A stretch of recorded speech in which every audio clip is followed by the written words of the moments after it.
through the experience I got with WooCommerce, having multiple WooCommerce stores, making products for WooCommerce. In 2022, we launched a product called SureCart, which is a different way of doing e-commerce on your WordPress site. Since then, it's doing pretty good, actually. Just the other day, we passed another milestone, 70,000 websites using SureCart, which is good. Now, not there's a long lead time from when you put SureCart or an e-commerce tool on your website to when you take your first transaction. So the main challenge we face is to help people get to that point where they do the first transaction on their website.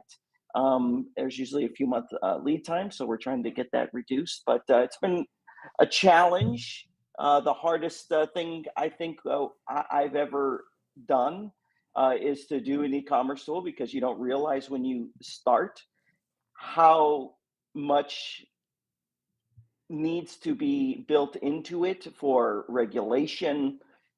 Just just the regulation in Europe alone, the EU is a little tough. You have to account for all of these things, and then taxes, and then it's just a never ending. But we're having a blast. I have two co-founders, and we've become great friends. They both ironically live in Wisconsin, and it's going great. So I'm happy to be here, talk through SureCart, answer any questions people have, even the tough questions. Excellent. I love it. So I kind of just open the discussion with this. I don't know what everybody's experience is with e-commerce and WordPress. Some people only do e-commerce. Some people never do e-commerce. There could be people listening that, they just don't touch e-commerce. Maybe they want to touch e-commerce. I don't know. Maybe they've been turned away by the existing options in e-commerce. But overall, what I think is, obviously, WooCommerce has dominated the landscape for a very long time. I'm not super excited about that. I've never been super excited about that. I've kind of steered clear of e-commerce because WooCommerce was the only option in town. And I am super excited that there are more players coming to the table now. You mentioned that, when you're first starting out, first of all, I guess two things.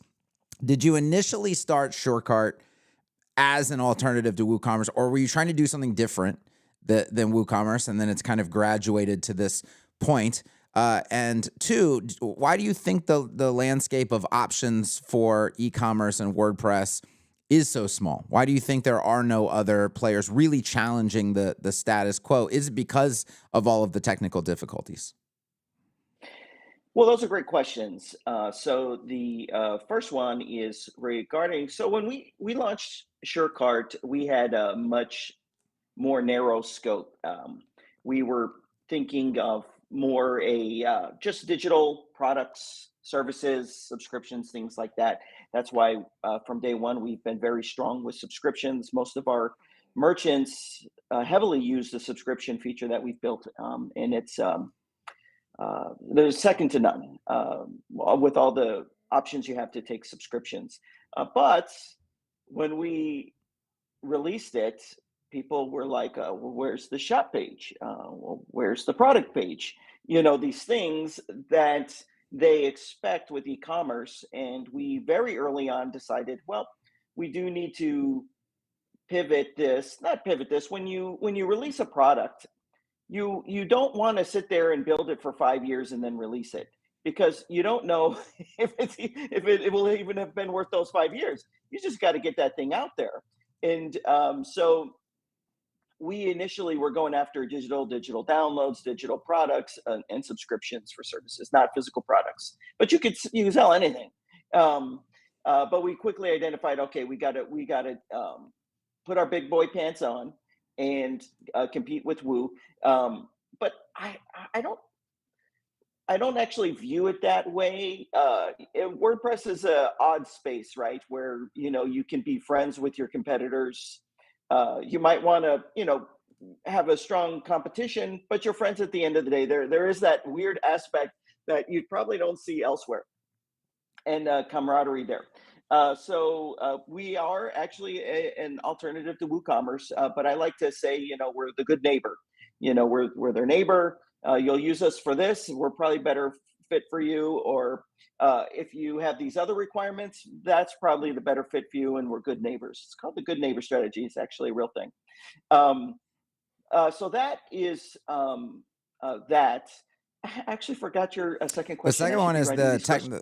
the technical implementation of creating something like this. Is that why you think the landscape maybe is so sparse with options? Oh, yes, absolutely. That's actually a great question. So there was another e-commerce system. It's probably like 6 or 7 years ago. Most of the folks that maybe been in WordPress only the last few years and never heard of it. But it was another e-commerce platform that was an alternative to WooCommerce. They were getting started. It was under that. iThemes was the parent company, and this was when they were like a big deal. They had backup plugins and all that. Corey was the founder of that, and they came out, and it didn't go anywhere. And I bumped into Corey 2 years ago in Washington D.C. when we went to WordCamp US, and I said, "Hey, Corey, you gotta tell me what happened. You guys are doing what we're doing years ago. What happened?" And he echoed all the challenges that I already knew. Number one, it's a massive technical challenge, and it requires very intelligent people to be able to solve those challenges and build a complete solution. A complete solution, right? Where there's taxation, there's shipping, there's the VAT validations, there's like so many different invoice numbering has to be it's like a never ending compliance, and it's very challenging. But the other side of the coin is what makes it very hard, and why they failed is, are you going to trust the brand new e-commerce system? It's the most important function of your business. If you sell things, right, on a scale from 1 to 10, the importance of that is a 10 every single time of it being reliable, doing what it needs to do, being compliant. And so it's very hard to get someone to trust the new e-commerce system and actually use the new e-commerce system, because it's such a mission critical component of your business. This is why people will just default to WooCommerce. Now, Hmm. we've been fortunately able to overcome some of that. I think it's because I didn't start as an unknown person in the WordPress ecosystem. I've been there with the videos, uh, building relationships. I've had the experience building products, so people gave me a little bit of slack and a little bit of trust, and took a risk on using SureCart, which is why we've been able to actually get a user base that is solid. We're very happy about. But honestly, I thought going into it that we would be much further along from a user base standpoint. So there's all of these inherent challenges with it, and any newcomer is going to have. It's also very expensive to build, right? Because you can't have you have to have your top tier developers on your team that are extremely smart and able to solve problems. Um, I'm not that guy. You guys all know I'm not a developer, but both of you guys, Mark and Kevin, you guys have met Andre and have met Ben. Yeah. These are highly intelligent people, highly intelligent people. And they're the ones building or leading the building of SureCart. So I think it's unfortunate that there aren't more options, but I can understand now, having gone through this for 4 years, that it's extremely challenging, even for me. I've got resources, I've got connections, I've got an audience, and even still, it's hard. Yeah, it's it's not easy. We are doing the stuff with automatic CSS, Etch, all of this. It's a real thing, and we saw what happened with North as well, North Commerce. Their challenges that they've faced as well. Like, this isn't just a little productivity enhancement plugin or something that people can freely say, oh yeah, let's experiment with that. And then if they like it, they keep it. If they don't like it, they get rid. This is like, you're putting your trust and faith in this plugin to run your entire store, and all of the payment implications, like you mentioned, all of the shipping implications, like you mentioned, tax implications. it is a big hurdle to get people to say, I trust this team enough, or I trust this product enough. It's kind of like a chicken or egg concept, because you don't have any users, and everybody's like, I can't trust someone that doesn't have any users. And it's, how do I get the users if they don't trust, right? It's like, it's crazy. And there are people, because you're prominent on YouTube and you have a big following, this just always happens to anybody in your position, right? This is even in my own inner circle. People have said, I don't know, I don't like the vibes that I get. I don't like the whatever. And I'm like, guys, like, I've met these people in person. Like, you just mentioned your team. I mean, not only highly intelligent, but extremely trust. Like, I have a very strong trust radar for people, right? And like, you guys are top notch. Everybody that I've met that's involved with SureCart is top notch, from skill and reputation standpoint. So that was never a thing for me. And I've actually spent a bunch of time convincing other people to, like, no, you need to switch to this. And for many different reasons. But I think you guys have nailed it. And I'm super excited about what SureCart brings to the table and where it's going. I want to make sure I give Mark an opportunity to jump in here if he's got anything. No, yeah, it's all great stuff, guys. I mean, like, I want to echo that too, because I had a lot of different topics and ideas here for while we have Adam. And one thing that I think is a little different, because my background's a little different than Kevin's. I know that you Kevin, you've steered a little bit away from e-commerce stuff. I like it because I like the complexity of it, but at the same time, coming from like years of using WooCommerce, it can be like get basically to be a cluster like very quickly. There's a huge third-party ecosystem. It's vast, it's versatile, but something like SureCart that I've recently tried, like within the past year and everything, and now I'm running it on my personal site. The one thing that I think SureCart, and you can attest this, or like give your thoughts on this, Adam, is I think the thing that you guys have done really well, and I think it's a newer concept that a lot of other plugins and definitely the successful ones are doing now, is you're actually listening to your users, um, which is like a weird thing that, like, we have to say that, but like, you're listening to, as you build, like whether it's a Facebook group or a Slack channel or something like that, like if there's feedback, like your users are the ones that are in there deploying it for themselves or deploying it for clients, and they're running into issues here and there. And then you as a team are taking that back to the dev team, and you're like, yeah, guys, maybe we need to change this and stuff like that. So I've seen a lot of that just in the short time that I've been using SureCart. So I really love that, because you don't get that in a lot of the other, like, larger, like, more, we'll call it like traditional, I guess, plugins or solutions and things like that. So just, I mean, kudos there. I mean, was that like an active decision that you guys made, or, and kind of like, what's your philosophy around that? That's a wonderful question. So we're clearly not the number one e-commerce platform. I think we're the number one, in terms of users. So you've got WooCommerce that's millions of stores ahead of us. We are number two. We started as number zero. We've blasted past Equid, Easy Digital Downloads. We're solidly number two. And what that means is, when you're number two, you just have to try harder. Being number one can be a curse. You get complacent. You're number one. No one can knock us off. I don't need to try. I don't need to put that extra effort in. I don't need to listen. But when you're number two, you have to try harder. And that's our internal philosophy. We're number two. And so we just try harder. We're going to listen to you. We're going to consider your requests, and we're going to do our best to deliver on it. I think you recently tried our invoicing feature. That was a user Hmm. request. It was actually the number one user request for a while. And we're like, okay, well, we're going to build it. It actually makes sense.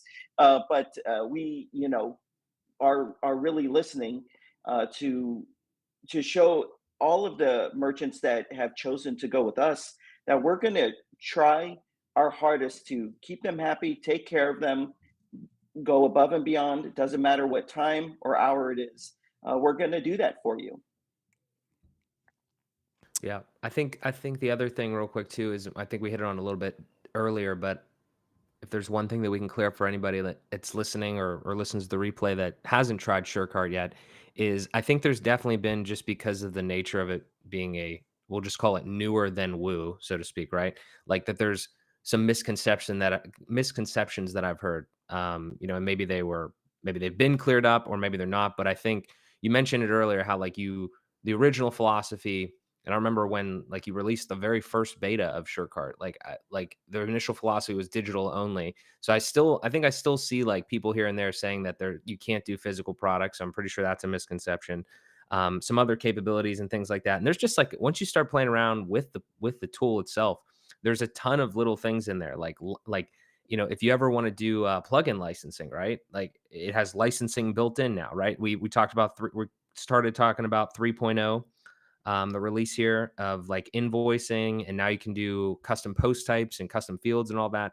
So, I mean, there's probably a laundry list of things that have kind of been a little of misconceptions and stuff like that. But I feel like, do you get a lot of that? Do you see a lot of that? Is there anything specifically that you hear more than others that it's like, no? Oh, the other real quick, I'll add this too. The other big thing that is super beneficial and I think is at least misunderstood probably or not fully understood by a lot of people is the nature of like the headless aspect to it.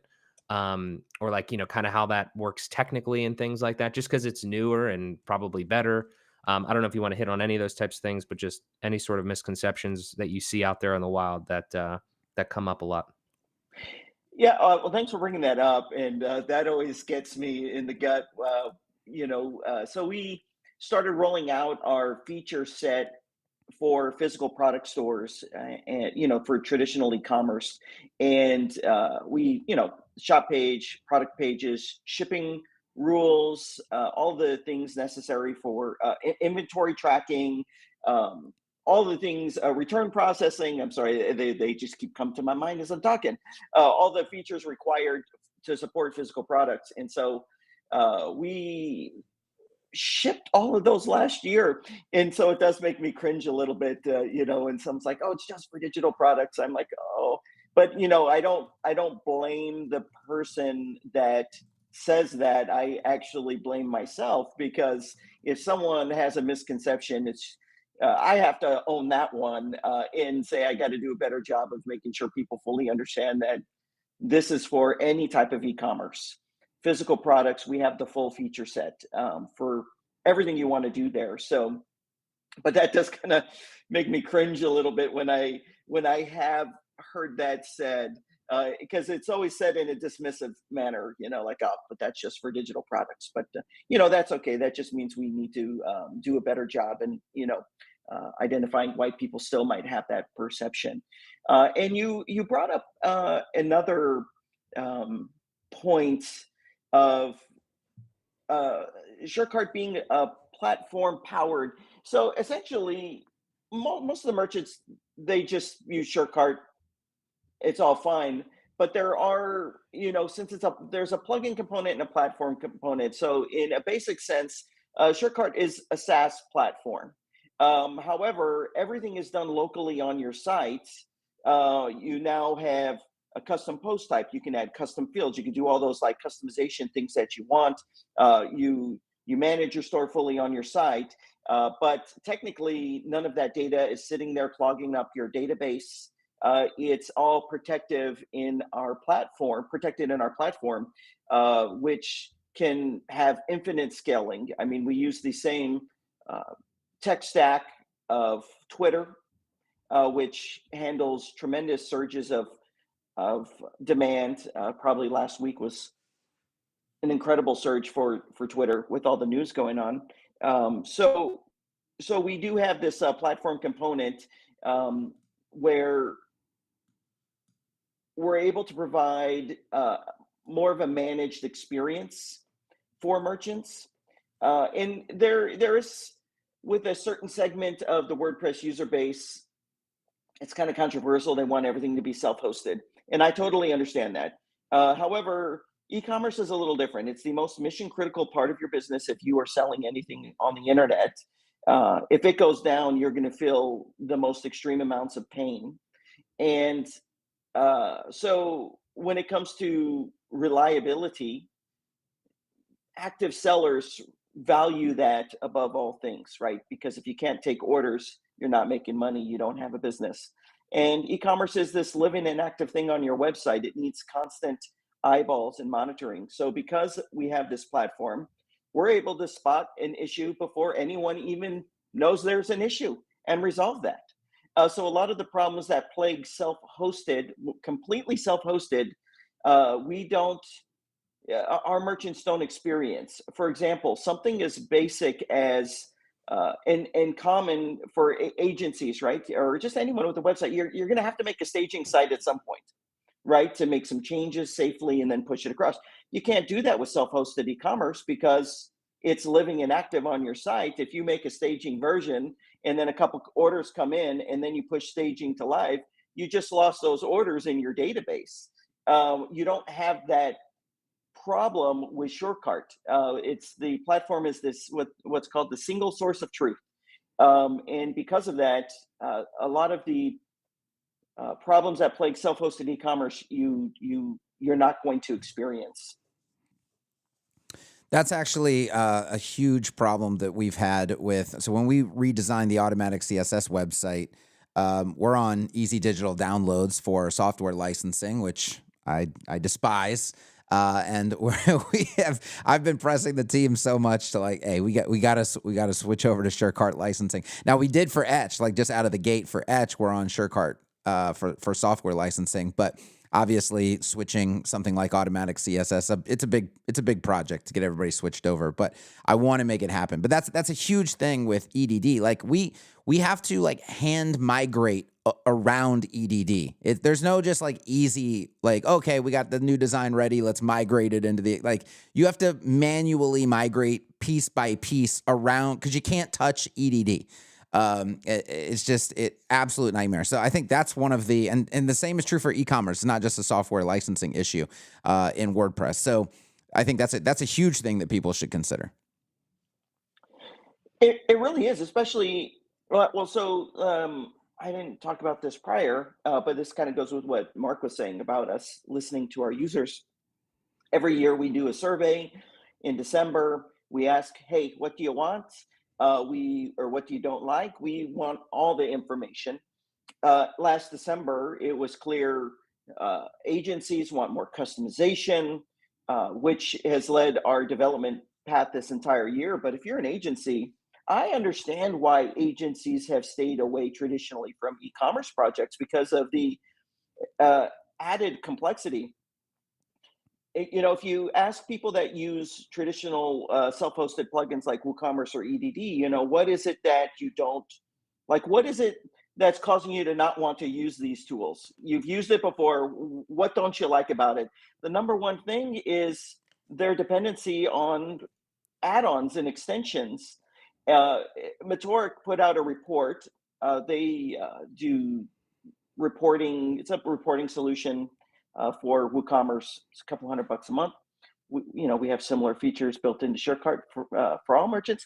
That's beside the point. But they put out this great report, and it said that the average WooCommerce store has 28 plugins on the site.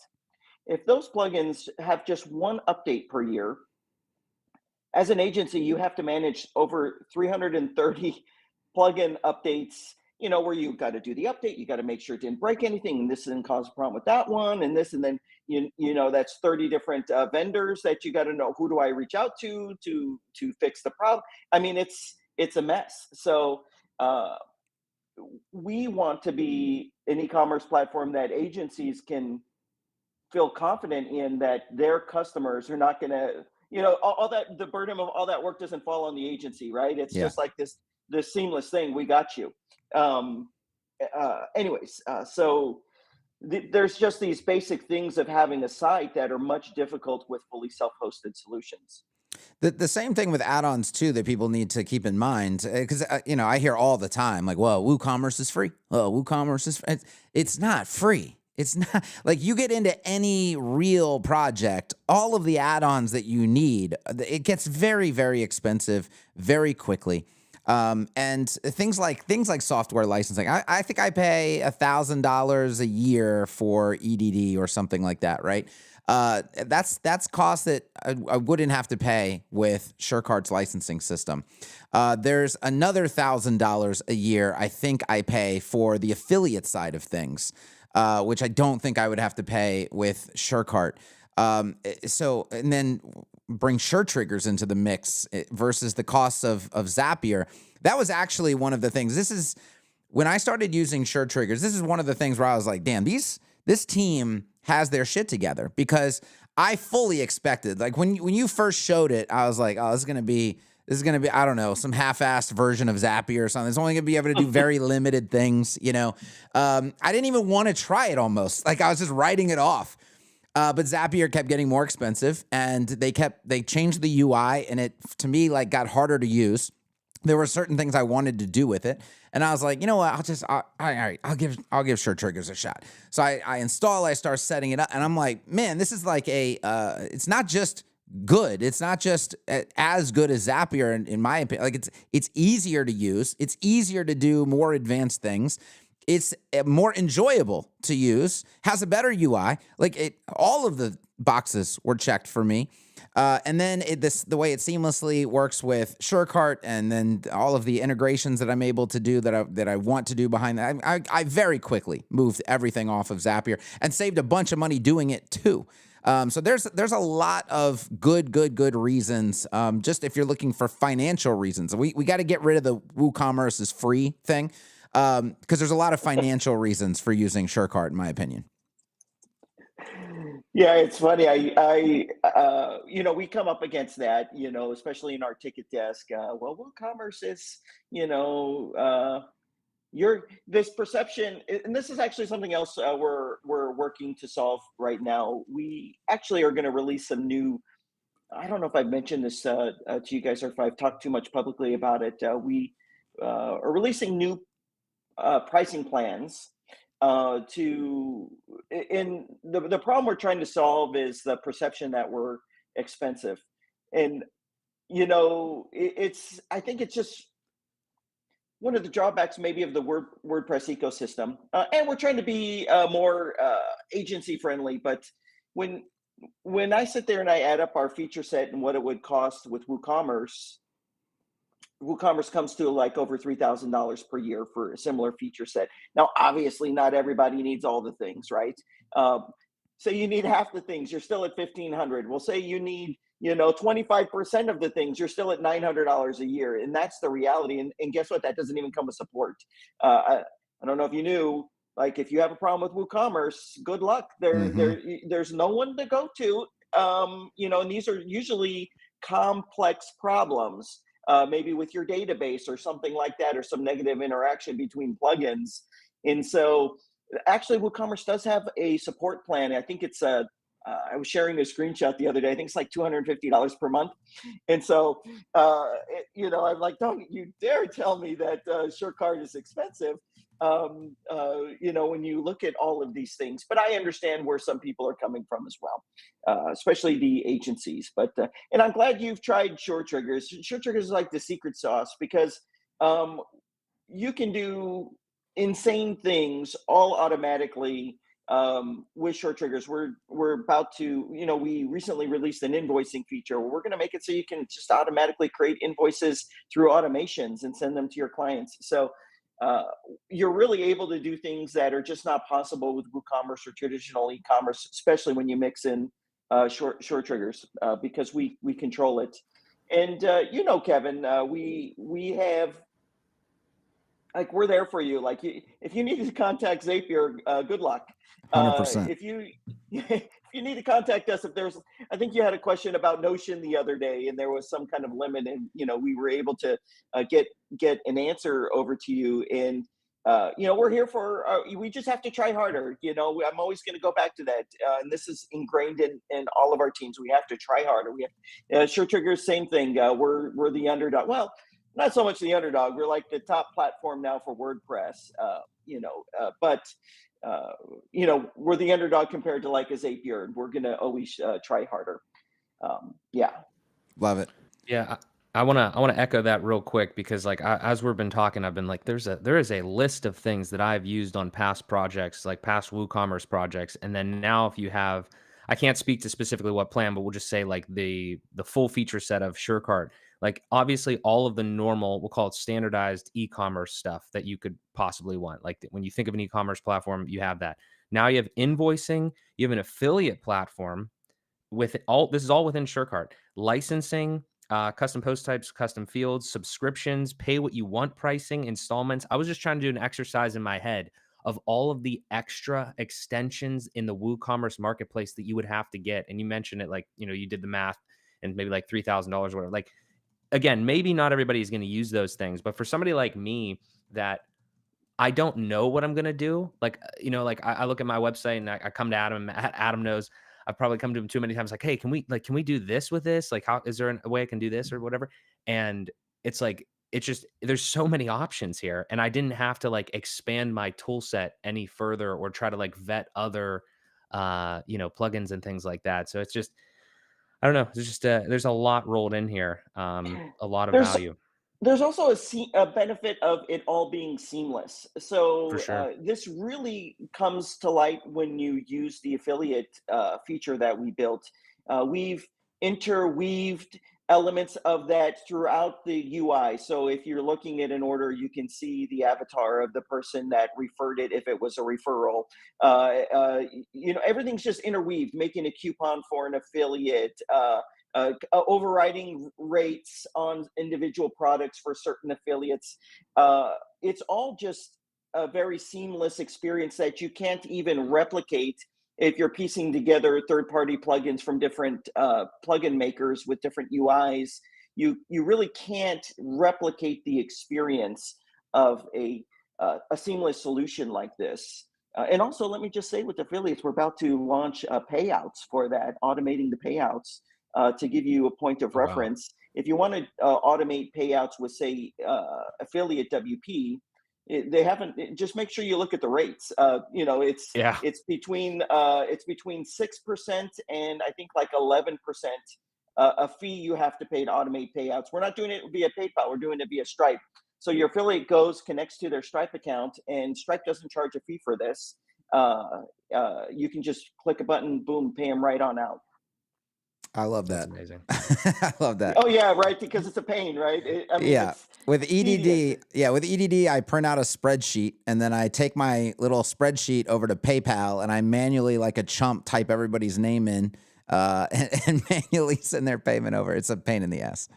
Yep, I can relate. I've done that too. Jeez. Jesus. Hmm. And then I had another thing too. There's the list goes on, obviously, but I think Sure Members is a separate product, but like obviously everything works together, so that's fantastic. I do have a question from some of the chat because we're simulcasting all of this onto YouTube and stuff. Do you have a little bit outside the scope, but I know it's all going to work in tandem? How is Sure Dash coming? Do we have any sort of an ETA on anything there, betas or anything like that? Because it's going to be you could heavily intertwine that. I'm excited to play around with possibilities there. Yeah, so let me mention to all the listeners, we started about 6 months ago building a new product called Short Dash. Well, Short Dash is the working name, but we're gonna use that name. I mean, I had to pay like $3,000 for the domain, so we better use it. Um, and the idea there is that it's a community platform that will unify and create this. It's going to be similar to like Circle to create a polished, beautiful, seamless logged in experience or portal, whatever you want to call it, for your website. So someone logs in and it blends. You can basically do whatever you want with this thing, right? You can have an announcement feed, you can have discussion feeds, but that's not the main thing. You can have courses, beautiful course interface, and it's made to be flexible for multiple use cases. So I'm kind of hesitant to use the word community because people's minds immediately go to like a Facebook group. That's not it. That is part of the feature set, but it's more a well-rounded feature set where we give you all the tools to deliver value in this logged-in experience. So we are the plan with that is I can actually show you. I just got a login to a test site from our developers where they've started to apply our user interface to it. Um, I think what we're going to do, but you can't quote me on this.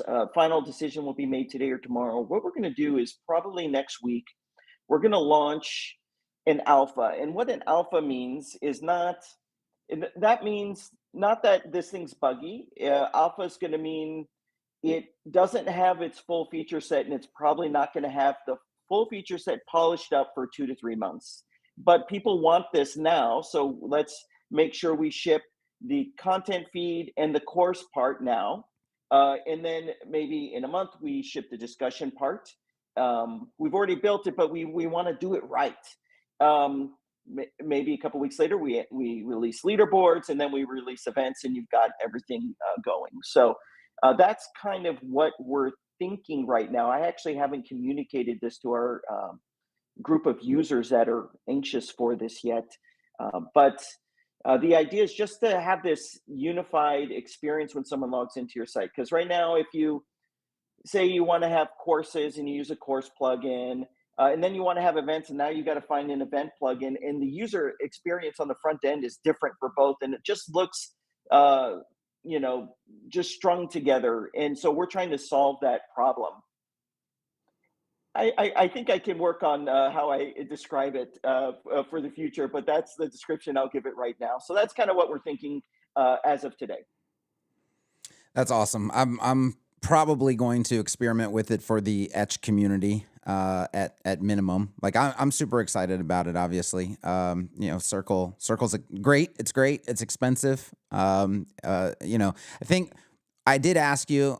There is one of the challenges is the mobile side of things, like the app side of things, the notifications side of things. Have you guys discussed that at all more?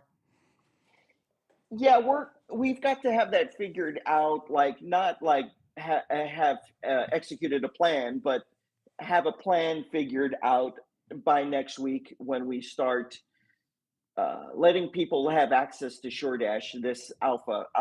Remember, alpha doesn't mean buggy. There might be a bug. It just means it's not the full feature set. We don't want to call it a beta because that assumes it's the full feature set. Yep. So we're going to call it an alpha. There's some ideas that we have there. Ultimately, what I would like to do would resemble this. There's a core app for it.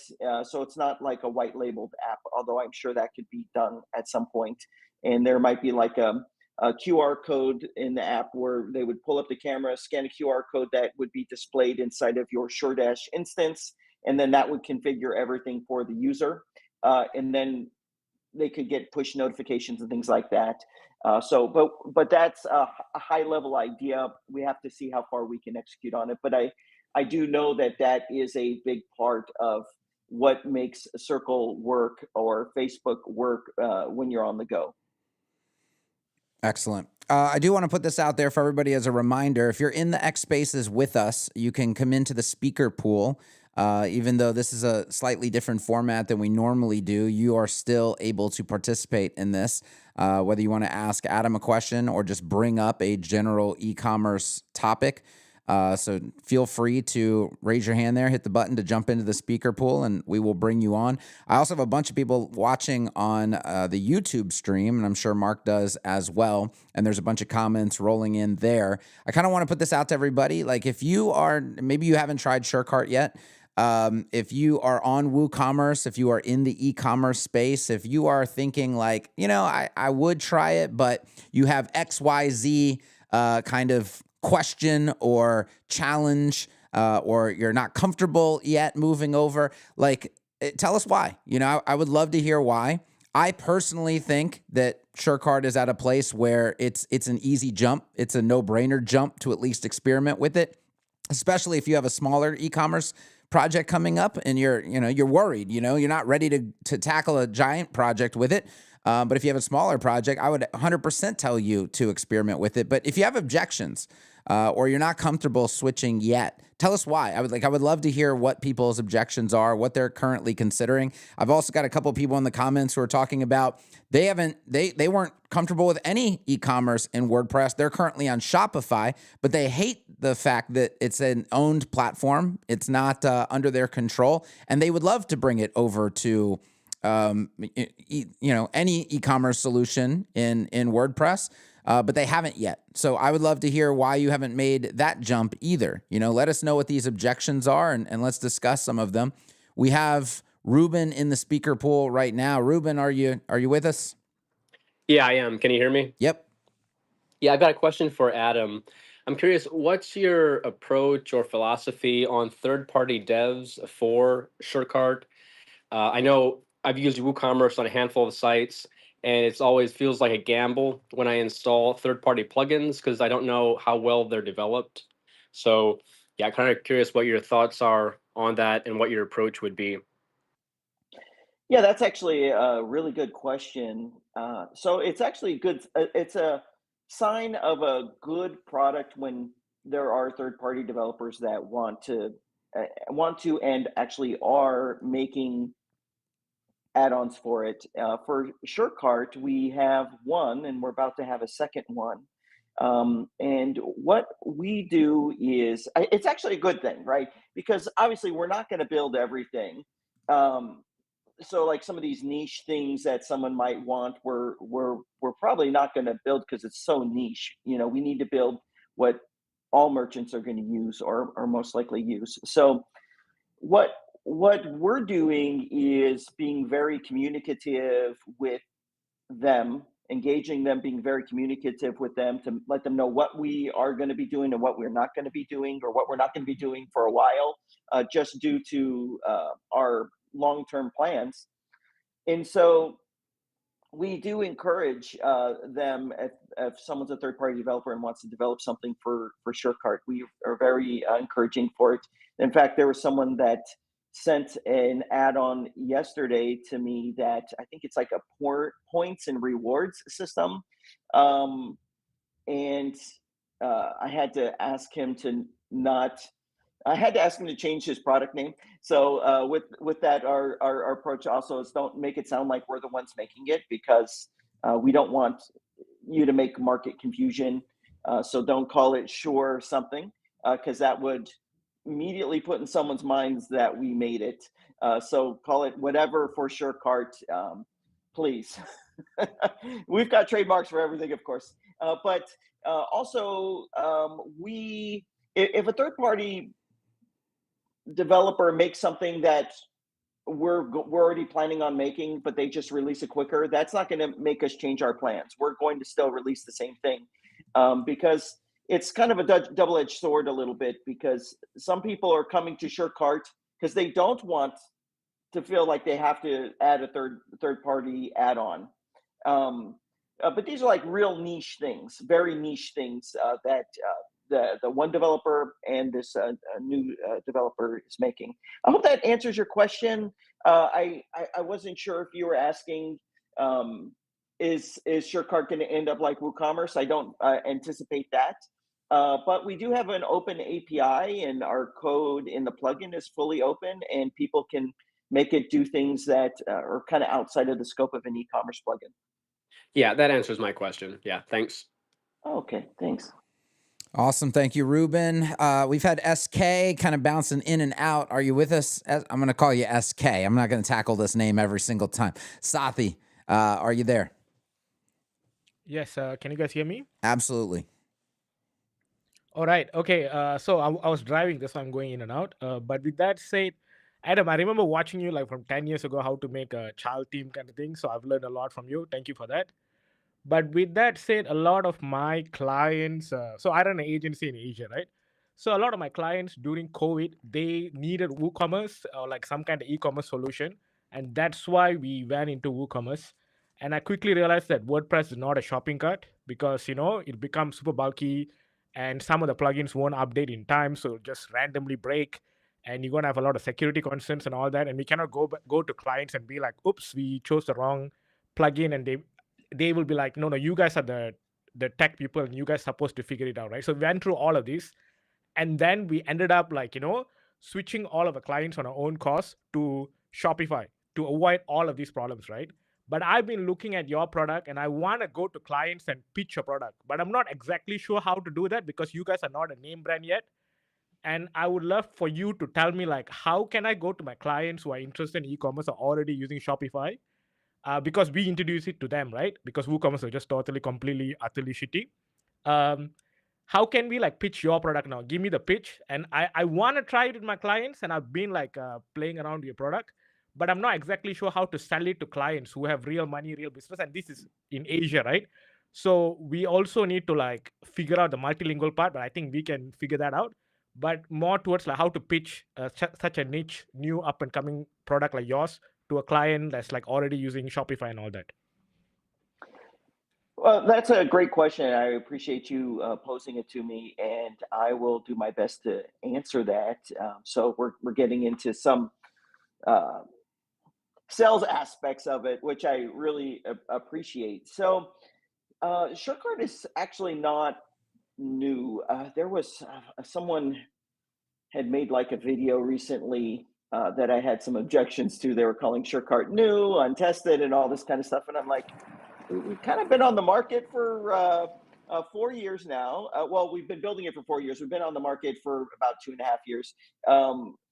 We have social proof of merchants being successful. If you go to the plugin repo, it'll show 70,000 stores. And by the end of this year, we'll pass 100,000 stores have, websites have SureCart running on it. So I believe there's enough social proof there to show people that it's not new, it's not something that you have to worry about with reliability. It's not something that you have to worry about with are they going to be around in a few years. We're, knock on wood, if you understand the e-commerce business, you'll know that there's a certain point that you get to where you're kind of too big to fail. So, kind of like the banking system of 2018, too big to fail. We're certainly just too big to fail. Like we're a very reliable platform. So I think the angle that I would take is what are the reasons they wouldn't, like, what are the reasons why it would be better to not have Shopify and have it, the e-commerce experience married to their WordPress site as well. And I would approach it from that angle.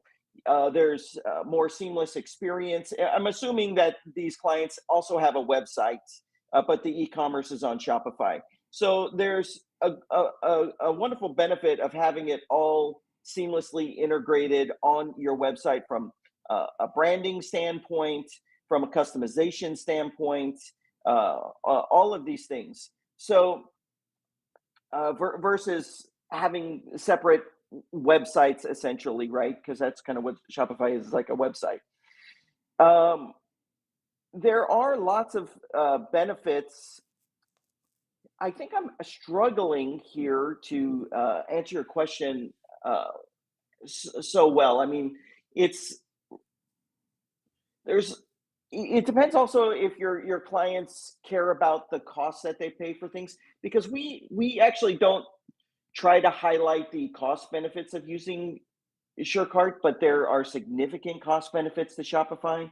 Our core feature set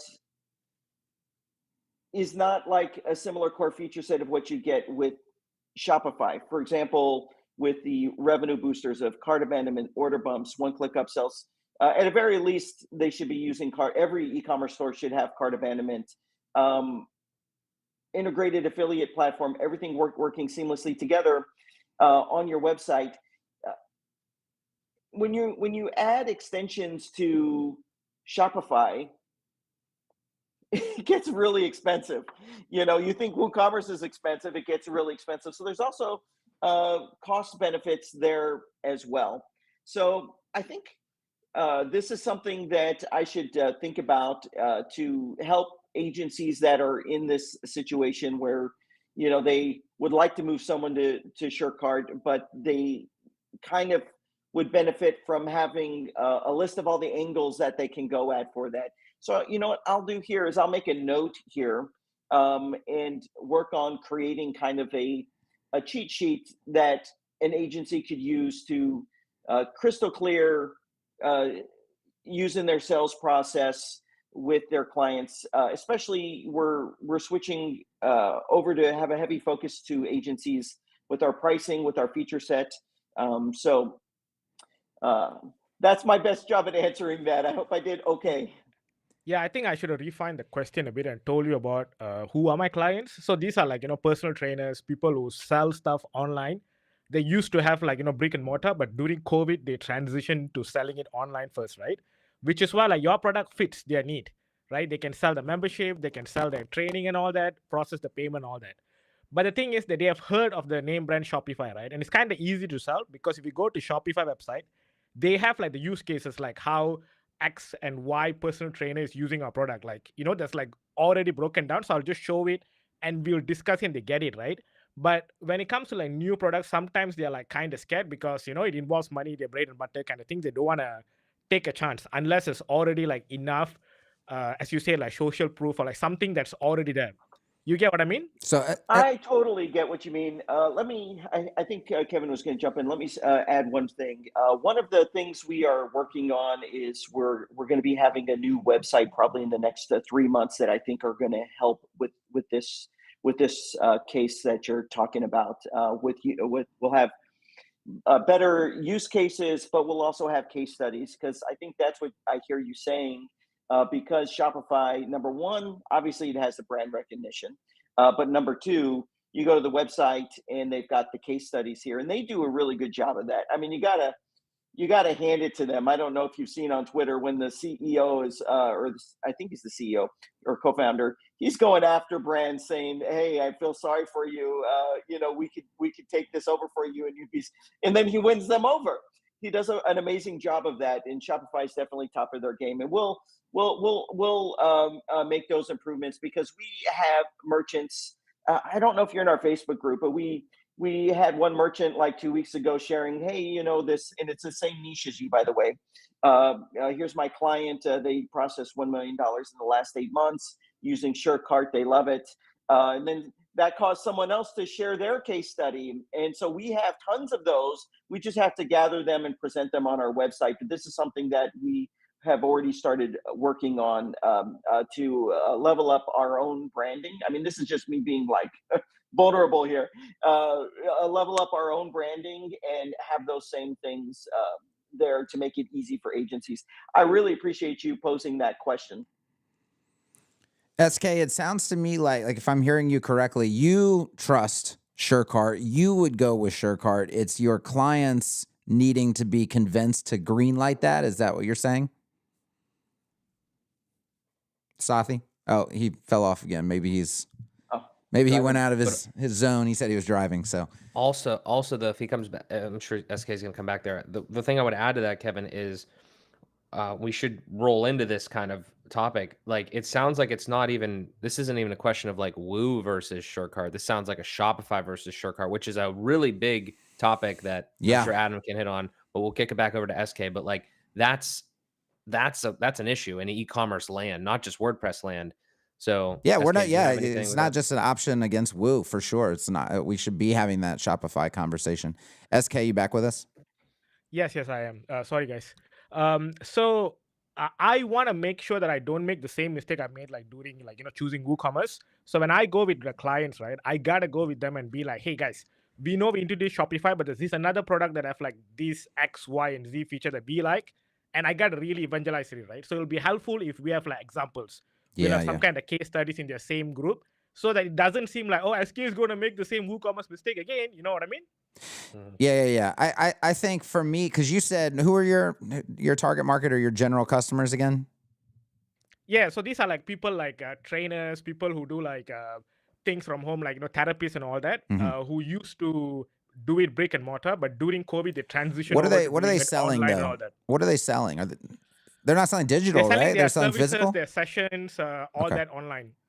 Yeah. Their memberships, their courses. Are they selling local or are they selling all over the place? Like all over the place. Okay. So like to me, those kinds of customers, no brainer, should be on WordPress with SureCart for all of the Yeah, things I they get it. just get out of WordPress, right? Like what is the case you've been making to them over going with Shopify? I made a mistake, guys. WooCommerce sucks. Let's go with Shopify. Okay. Okay. I Well, mean, SK though, what's the downside been though? Like not for yeah, honestly, I feel like this what Kevin's saying is this is more of like an actual like marketing. It's more of a marketing platform question rather than right. just the e-commerce Right. thing. So like SK, so like you have this conversation with them, you tell them to go to Shopify because Shopify is a solid e-commerce platform. But from all my experience, Shopify sucks for like Everything it's not else. a CMS. Yeah, Yeah. it's like it's really good at one thing, which is fun, you know, kudos. But the fact that you can have a Shopify-like experience, in a lot of cases better with something like SureCart on WordPress, and then those clients of yours that are making content, I'm assuming this is where it gets a little sticky, right? Like, are they getting all their clients from just social media? Do they give a shit about website? Obviously, that's kind of your job to kind of get them to actually care about using their WordPress, their site in general as like a hub for their marketing.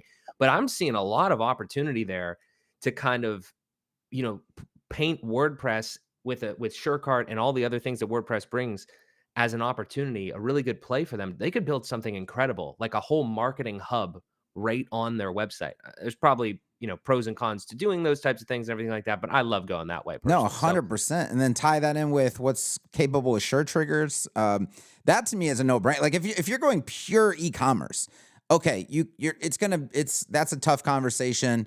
Do I go WordPress and SureCart versus Shopify? When you have somebody in this niche who absolutely should be doing content marketing, absolutely should be doing a lot of stuff with their website outside of e-commerce, and then wants a very seamless experience, wants a very controllable experience, a very extensible experience that's not going to be insanely costly as Shopify is, without the downsides and limitations that come with Shopify. To me, we're choosing Shopify in that situation. That's not even Shopify's strength, right? Shopify's strength to me is just pure e-commerce. If you have to do a bunch of stuff outside of pure e-commerce, you should 100% be on WordPress. So I think, SK, this is one of those areas where you have to pitch the entire thing to the client, right? Not just this e-commerce piece.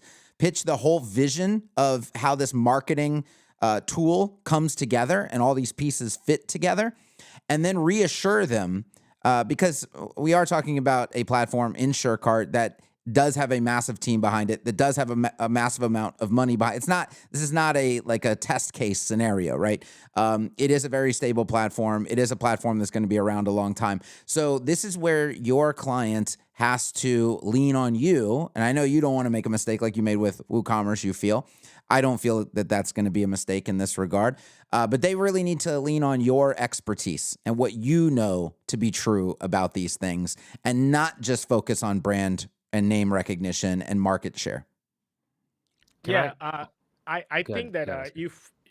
if Adam can put together examples, then I can just point my client to have a look at it, and then can be a conversation, because now the website kind of looks as if like this is something for people like developers to use. It doesn't seem like something that somebody who's like popular on Instagram, who's a really good trainer and whatnot want to use. You know what I'm talking about? That's what I'm looking for, which is what I asked Adam for. I think this is a really, really important question though. And I'm excited to continue to see this evolution here, SK, as Adam gets more like, the case study type thing going on. Cause I think it just makes sense I feel like everybody that we're talking here, that this is the way to go. But I think it's a really important question that I don't think we got fully answered here.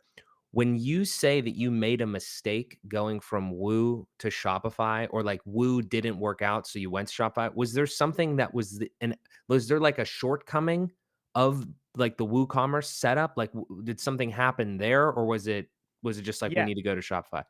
What happened there? Yeah, I can talk about this for hours, bro, because I lost a lot of money on this. But one of the things that happened is like when you're testing out WooCommerce, right? When it's like 10 example orders and everything, it'll work perfect. It'll work with no issues at all. But over time, some plugins will catch up with WooCommerce version, some won't. Some plugin will catch up with the payment systems APIs and all that. Some won't. So over time, you'll have this kind of weird thing that's happening, right? So everything will start failing. And then when you have 10 orders and then you shift and scale to 100 orders, per week and all that, you will end up seeing a lot of issues and you don't even know where to start. You see what's happening, and then your Yeah. clients feel like, hey, I'm losing orders. My people are like complaining to me like about this order didn't come in, all that, and then we will look as if like we don't know what we're doing. So that's what happened. Gotcha. Yeah, it's a blessing and the curse of like the WooCommerce ecosystem, I guess, because like there's so many things, but now there's so many things that have to keep getting updated, and you just don't have that with the SureCart experience. So I appreciate that, though. I think everyone here can learn from that experience that you had to go through. Yeah, I think Yeah, and sounds like sorry, go sounds for like SK has he has Woo induced PTSD. Yeah, It's I a needed to thing. go It's a for thing. therapy. It's a real thing. Go ahead, Adam. Oh, okay. I was just going to say that I appreciate this question being posed because it just, as we're transitioning to be an e-commerce platform that we know agencies are going to love using because it's going to be better off for their clients, there's tools that we need to put in place for those agencies to make it easier for them to sell SureCart as the solution, as part of their greater solution. So that's definitely noted. And like Mark said, we listen and we take action. And that's something we'll take action on to better support agencies. Rob, are you with us? I am, thank you. So my question is, I'm ready to jump to SureCart. I've been running a WooCommerce store for over a decade now, and we have a situation where we sell a photography course, an online course, and it is the only one that is acknowledged by the software manufacturer, and they sell it in their marketplace. And we have an arrangement with them where they sell our course to their new customers when they buy the product, the software. They recommend our course. So they are taking the sale on their end, and then we provide them with a coupon. So we provide them with a list of 1,000 coupons in batches, and then as those sales happen on their end, their person is provided a coupon, which blasts them over to our website. They create the account on our LMS, and then they get into their course. So the only sticking point with switching our site over to SureCart is simply this feature of being able to somehow put 1,000 coupons into the system. And I asked, and I was told it couldn't be done currently. And my question really is, this is the only sticking point, and I'm wondering if there's any kind of workaround. In my mind, it would be a simple CSV that would be provided somehow into the system, and then that would update a batch of coupons into the system. And I'm just wondering if, like, with this being the only thing holding me back and I want to jump, I can't think of a way around it without somehow having that functionality. So how many coupons do you need to generate per month? Per month, that's not really how we do it. We would do it, say, 1,000 every 6 months. 1,000 every 6 months. Okay. Yeah. So yeah, we don't have an option in there to bulk create coupons. However, we have short triggers, which does have the ability to create coupons, and it can loop. So you can get a free short triggers account, which I think today allows 1,000 actions per month. Well, I'm about to buy your shirt triggers. Oh, okay. See, so that's like you could do these like insane things with short triggers. This is just one of them. So things where you might, in like say the WooCommerce ecosystem, might have to go buy a third-party plugin or something like. You just do it with short triggers. But you can create a workflow that's a loop, and you can have it loop ever many times you want to have a coupon code for, and it will make the coupon. Put it wherever you want, maybe a Google Sheet or some Notion database. You could push that coupon to wherever you want to have it output as a list. And then it would just loop, and it would just keep doing that. So you just say, I want 100. Click enter, boom, and it just does it.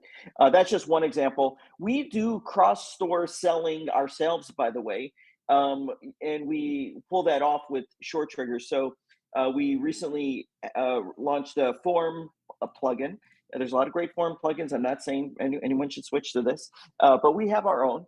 And we used our one-click upsell feature to sell and upsell to SureTriggers. These are entirely separate stores. And so we leveraged SureTriggers itself to automate creating the customer in SureTriggers, emailing the customer, here's your login, here's your new account, thank you. So like there's this, it makes it real easy to do these things like that. Well, that's Yeah. beautiful. In fact, just you telling me that there is a way to do this, I don't even need to know the answer right now. But just you saying it's possible, I can look into it. So that is very promising. Thank you very much. Actually, I'll make a little video on this, because so when you're an agency or just someone that has e-commerce, you might have some thing you need to do that is kind of not a regular thing you need to do. It's kind of intricate. SureTriggers can always solve those problems. But I'll make a quick little video for you. I've got a note already written down on how to bulk create coupons, and I'll do that for you. Beautiful. Thank you so much. All right. Thank you, Rob. Appreciate it. Guys, let's do a last call on people jumping into the speaker pool. If you want to come on and ask Adam a question or talk about e-commerce in any way, shape, or form, jump into the speaker pool now. We do have some openings. And while we do that, Mark, I don't know if you have any questions coming through on your YouTube. I do have questions coming through on mine. So I'm going to hit just a couple of them here, and you can jump in with any you have on your end as well. The Boulder asks, I'd love to move all of my physical product stores to SureCart. How are you guys doing on shipping integrations and inventory? He says, I guess I'm asking, what are the big updates so far for physical product stores? Great. So we have inventory management. We launched that, I think it was late last year. So when you go in there and create your product, you can manage the inventory right there. You can create variations, variable products, all that kind of stuff.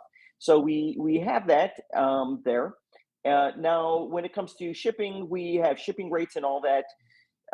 Shipping zones, everything you'd expect with shipping. What we don't have, but we are going to be tackling here real soon, is real-time shipping calculations. So right now you can go in there and you can set the zone, you can set the rates, you can set the methods, and they'll dynamically show based upon how you've set it up. But we're not integrated with, say, UPS in the United States. I am, UPS is everywhere, or FedEx to pull down a real-time rate. We just don't have that yet. So we will take whatever feature requests you have regarding that. There's one more thing with regards to shipping that we just started working on, and that would be with the shipping services and fulfillment services. So we're working on that as well. But yep, that's where we're at. I don't know what specific requirements you have regarding shipping. I got one we can touch on. I got Derek Hansen over on YouTube. What makes WordPress great is options to build options, and people can build businesses around like anything in WordPress. So the question for you, Adam, was how do you see SureCart and WooCommerce coexisting? Yeah, so I alluded to this in the beginning of the Townhall, which is the good neighbor strategy. That's where, I will say, if you have extremely intricate requirements, WooCommerce, you're going to be able to go and get, be able to fulfill most very intricate requirements with that. With SureCart, you might not be able to if there's very intricate requirements. For 95% of use cases, SureCart's going to go above and beyond anything that you need today or need tomorrow. But if you are someone that has really intricate requirements, we might not have that capability right now. If you know what that intricate requirement is, we did build SureTriggers as a way to kind of bridge the gap to do some really amazing things. But you can always reach out to our support desk. We have a pre-sales team that's there to answer any like specific questions. But anything that we do, gosh, this is not going to sound right, but I'm going to say it anyway. Anything we do that WooCommerce does, we're going to just do better. Let me just put it that way. When it comes to how we manage pretty much everything, I was going to go to our subscriptions and installment plans and things like that, but pretty much whatever they do that we also do, we will do better. Gotcha. Makes sense. We have David and Alex both in the speaker pool. Let's go to David first, if you're there, David. Thanks, Kevin. This is really a simple question. I've got a client that I'm rebuilding a WooCommerce site. Well, it's WooCommerce in the sense that that's all what I've used with respect to. They want to potentially turn it into an e-commerce site at some point, but right now they just want a request for quotation. So this is pretty simple. Is you have a single product page instead of you have an add to cart. Could you have a request, add to a cart, then becomes a request for quote? And I was going through your documentation. I see Surly has a series of add-ons that potentially could help, but thought I'd ask you, Adam, directly from the source. Yeah, so it depends on what the flow needs to be. And I'm glad you actually brought this up, because I was going to make a video. I've been thinking through a video to make on this, making a store like this, especially as it ties in with our new invoicing functionality. So one thing you get out of the box with SureCart is the ability to make templates for your products. So everything on a product page is templatized, right? So you can have multiple templates that have different designs or whatever. You can add things in and remove things. So the way I would tackle this, and it might not meet the exact flow that you're talking that you require, but I would go in there, I'd create a new product template. I would remove the add to cart and the buy buttons, and I would put in a button from my page building tool that says request a quote. And I would probably have that trigger a modal where they can just pop in their name or whatever you wanted them to put in there. And then they would push a button, and then you would receive that response. You could start the correspondence. What's nice about the invoicing feature is then if they do want to purchase, you can create an invoice that gets sent to them for them to actually make that purchase. So it's a solution for a request a quote, but it's not going to be like add it to the carts and then I'm doing like this traditional checkout flow. But I wonder, is that really what would be required in that case, or would just having your own button with a modal or something suffice? Well, I don't know if it's required. And here's what the client asked me. They said, it would be nice if somebody's looking at a product and they said, okay, this is these folks, they're a wholesaler of clamps that are imported, hose clamps. So, they have somebody comes and looks at a product, says, okay, well, yeah, they have this size. They click on it and they see what the dimensions are, etc. It's a variable product, but they would like to be able to say, well, I want to add this to, because that won't be the only thing I'm looking at potentially. I'd like to, instead of, I'd like to consolidate all these, requests. And could you take that information and populate it into, call it a form on another page, and then they have, a cart page, if this makes sense, and then they just click one button and it says request for quote, and they get an email with this information, and it's the products that they've populated. So it's not going through a full checkout with respect to it's just going to a cart page, and then from there would just be sent via email. That makes sense. Yeah, it does make sense. I'd have to actually think about how that could be pulled off with the cart component. I mean, you can make the cost of products 0, but then it's still going to feel, it's not going to feel like how your client wants it to feel, right? Your client wants it to feel like e-commerce. However, we We have added like you can custom. I don't know. I'd have to think about that one. If Yeah, you want to get in touch with me offline, I'd love to think sure. through that with you. And just to clarify, Adam, that they don't want pricing to be shown because the Of pricing course. is it fluctuates a lot, and and it's just they don't want to show their competitors what they're selling, or quantity of package of 100 clamps, what they're selling at, at or price that they're selling at. So yeah, so it's kind of a unique aspect, and to be honest, I'd love to get WooCommerce is it's clunky. Yeah. It's just clunky, and I've used your products in the past, and I think they're really built for the user.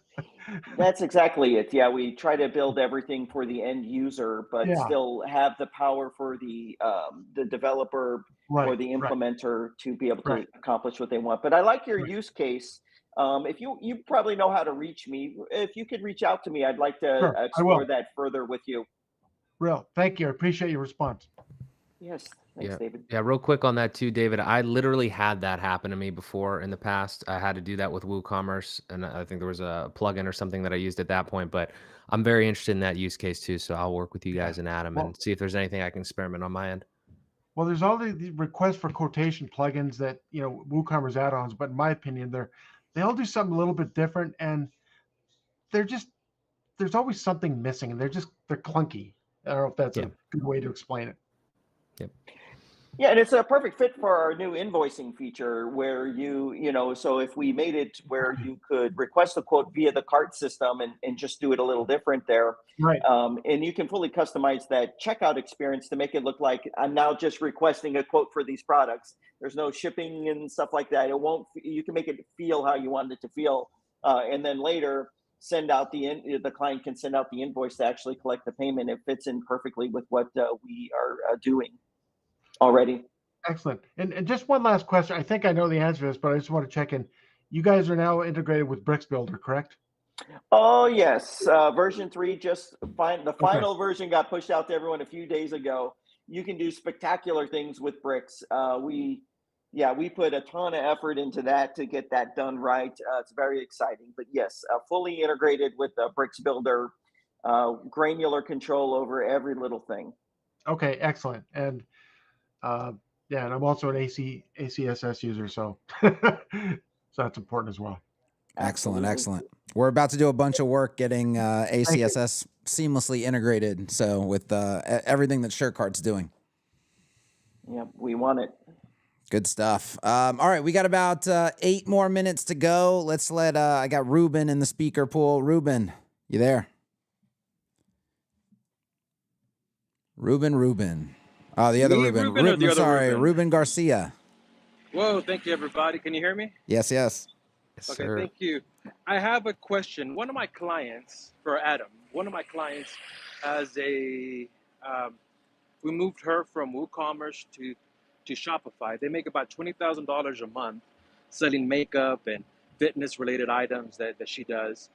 The reason why we moved was because of the Shopify checkout experience, how they use, I think Shop Pay is what they call it, where you put in your cell phone number, then all your data kind of, regardless of what website you want, if they're on a Shopify experience, it's all unified, right? They put in the number, they count your credit cards on file. Is that something similar you guys offer for SureCart? Yeah, that's a great question. So we have a tight integration with Stripe, and I would probably dare to say that Stripe's link. I don't know if you're familiar with it. I'm sure everyone that's purchased anything online in the last 8 to 10 months has used the link.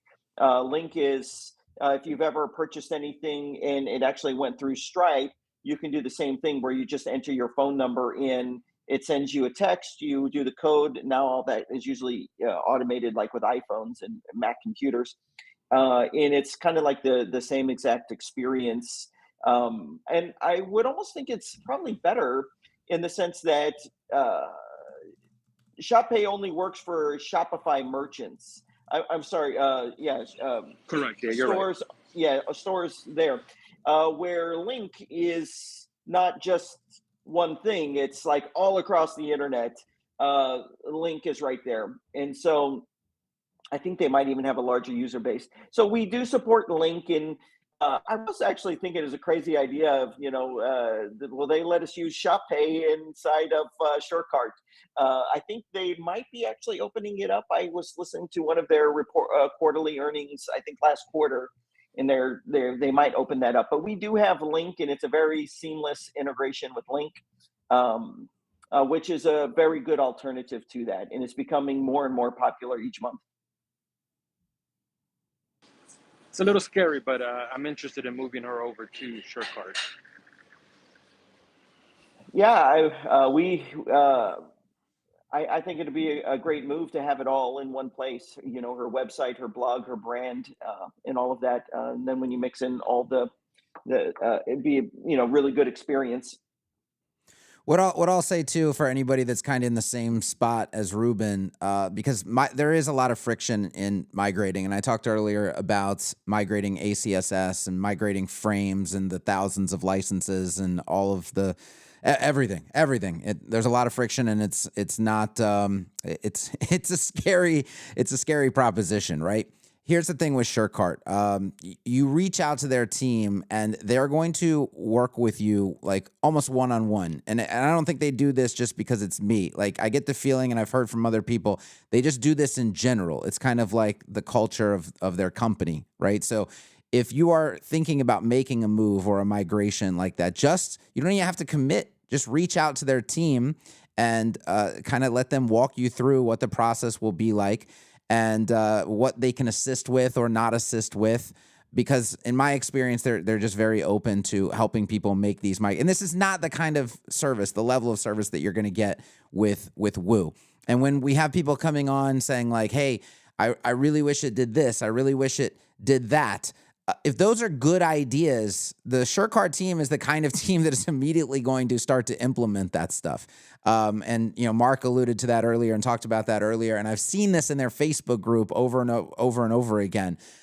They are 100% in tune with their user base. And when people have great ideas, their team implements those great ideas. You see them show up, and it's not a year and a half later, 2.5 years later. It's very, very fast.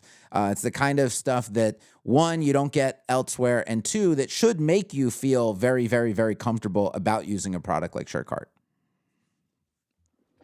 Yeah, thanks for saying that. And we, like I said earlier, we just have to try harder. And it's in our culture to try harder because we're number two, and we're always going to have to try harder. And we want to try harder to win everybody's business.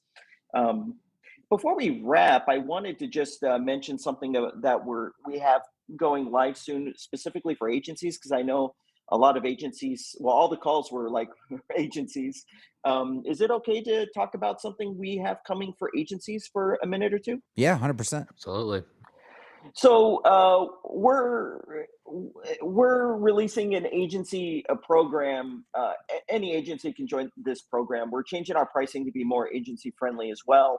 Some of the cool things that we're doing for agencies is we're building in the ability for them to charge a fee for the stores that they create. So, for example, now typically you create a store, you charge a fee, an overall fee like a couple $1,000, and you might have a maintenance fee.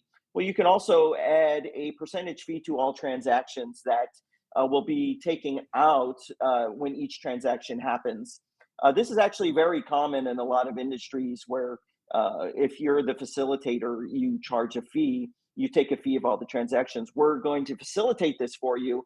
You can literally go in there, create the store, say, I want to add a 2% fee to every transaction, and that money goes to you. So it's another revenue stream for agencies where you succeed when your client succeeds. So there's a lot of industries where that's a standard, and it's going to be a great opportunity for agencies. We also have an agency referral program where if you're creating a store that you then transfer to your agency, there's this like sharing of revenue that happens there as well. And ultimately, we're building SureCart to be ideal for clients. So it wasn't mentioned, but if your client needs to manage your WooCommerce store, they have to log into the website, and then they see everything that's there, and they've got to find the right things, and it's very WordPressy. Because SureCart's platform, we have a platform. You can have we're building this right now where they can actually manage their store from the platform. So it's a seamless experience for managing a store. They don't even have to go into WordPress. So if they want to manage the products and the orders, we already have all the reporting and the dashboards, which we didn't even talk about. We have amazing reporting and dashboards, but we're doing that as well for agencies that want to build an e-commerce store, but it's just not the perfect environment for your client to log into WordPress to actually manage that store. So we're putting that on the platform. It'll be this beautiful, seamless experience for them, which I think is truly better for the client as well. So these are some of the things that we're working on. Agency partner program is going to go live probably this month. And then maybe in January or February, clients can manage their store on the platform. In one thing I would love to do, but I don't know if we're going to be able to pull it off, but we're going to try. This will be later next year, is can we white label the platform? So when they're going in, they're seeing your brand everywhere when they're managing the store. So those are just some things that we have coming specifically for agencies. Those are some next level features there. Really looking forward to that. Yes, thank you. I'm curious to see how people use that kind of percentage fee back to the developer in their pricing, getting creative with their pricing and their packaging. And, e-commerce is very expensive. To me, and of course, in the inner circle, I've got almost 2,000 agency owners and freelancers who we talk about pricing and sales all the time. And I'm very, keen. I hear often people saying, oh, I'm doing this e-commerce site. And I end up asking like, hey, how much are you charging for this? Because they're always doing so much work. And I'm like, how much did you charge for this, by the way? And they're like, $5,000. I'm like, no, you can't. That's way too low for e-commerce. E-commerce needs to be very expensive because of how technical it is, how much work is involved, how much thought is involved. But here's the thing, like clients with new stores or concepts for stores, they may not have that money up front. And an agency or freelancer now with that kind of thing can decide if they really like the concept of the store and they really think it has a bright future and they really think that they can contribute to that future, can work it out with the client where it's like, look, you don't have to pay as much up front because if you just allow me to have a percentage of each sale, we can work it out that way. You can get very creative with your pricing. Definitely mitigates some risk there. Yeah, for sure. Yeah, and there's also industries where it's standard. I was thinking yesterday, well, what are some examples of this? We're coming out of a political season. There was actually a time 10 years ago, a friend of mine was running for an office here in California. And I learned that all those fundraisers that get put on for politics, the guy organizing the fundraise is getting a 10 to 20% cut of everything that's raised, which was kind of eye-opening for me. But it's very standard in a lot of industries to have an extra percentage put on, for the person that's the implementer, the putting the whole thing together. Yep. It's very common. 100%. All right, Mark, we're going to close this out. You got any final thoughts for us? I think this has been fantastic. Adam, thank you so much for joining us, man. I think everybody had a blast. A lot of value here. Thanks for having me. I got to say, this is like next level kind of experience because I love hearing people's voices, them asking the questions. This is it. The WP Townhall. It's not the same thing, where this guy goes on the thing and answers the same questions and tells the same stories. It's dynamic. I love this format. You guys are onto something here. I love it. Well, thank you for coming on, Adam, and thank you to all of the listeners who participated in the speaker pool today. Right, like that's the whole point of WP Townhall is we want to hear from you guys. We want to hear from people in the WordPress ecosystem doing actual work, running into actual challenges. We're debating important topics, and we're having on great guests like Adam Preiser. So thank you again, Adam, for coming on. This one is in the books, and it will be out to the podcast listening platform near you if you want to catch it later. And we'll be back next week. Thank you, everybody. Thanks, guys.